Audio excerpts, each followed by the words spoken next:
খুব কাছের এক ছোট ভাইয়ের আইডি প্রায় 6 মাস ধরে ডিঅ্যাক্টিভ। গত পরশুদিন ওরে কল দিলাম, কিরে কি অবস্থা, কি হয়েছে তোর, এমন হারিয়ে গেলি কেন?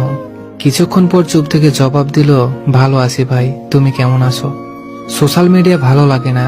গ্রাজুয়েশন শেষ করার পর থেকে জীবন যেন কেমন এলোমেলো হয়ে গেছে। কোনো দিকে কুল পাচ্ছি না। বন্ধুরা সবাই কিছু না কিছু করতেছে, এটা দেখলে আরো খারাপ লাগে। রিলেশনটাও নেই, কেমন হাহাকার লাগছে। তাই নিজেকে একটু গুটিয়ে নিয়েছি ভাই।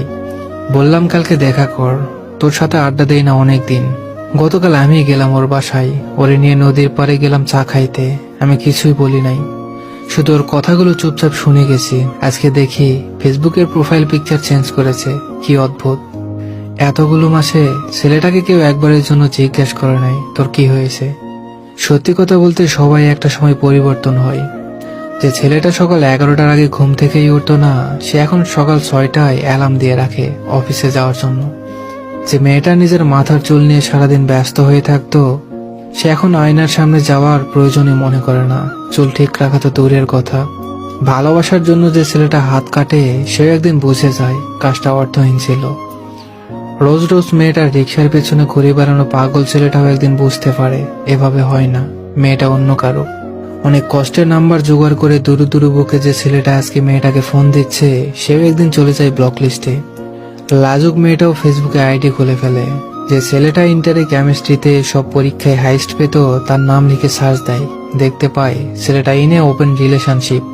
সেদিন মেয়েটা রাতে না খেয়ে চুপচাপ ব্যালকনিতে একা বসে থাকে হয়তো। যে মেয়েটা বাসর রাতে স্বামীকে অধিকার না দিয়ে অন্য পাশ ফিরে সারা রাত না ঘুমিয়ে কাটিয়ে দিচ্ছে, সেও একদিন স্বামীর সাথে রিক্সায় করে শপিং এ যায়। রাত জেগে বাচ্চার নাম ঠিক করে। সিগারেটের গন্ধ নিতে না পারা ছেলেটাও একসময় ঠোঁট কালো করে ফেলে।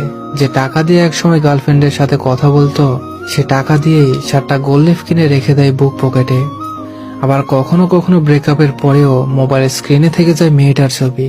ব্রেকআপ হওয়ার পরেও ল্যাপটপের পাসওয়ার্ডে থেকে যায় ছেলেটার নাম।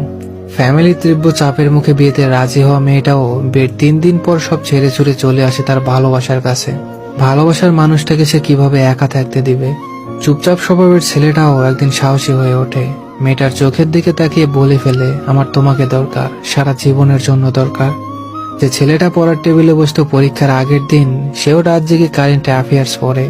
বিসিএস এ টিকতে হবে, তাহলে মেয়েটার ফ্যামিলি না করতে পারবে না নিশ্চয়। বাবা মায়ের তীব্র চাহনি উপেক্ষা করে একের পর এক বিয়ের প্রস্তাব ক্যান্সেল করে দেওয়া মেয়েটা ফ্যামিলির কাছে সময় চায় কয়েকটা বছর। অপর পাশের ছেলেটা রাতে ঘুমাতে পারে না, কানে হেডফোন গুঁজে অঞ্জন দত্তের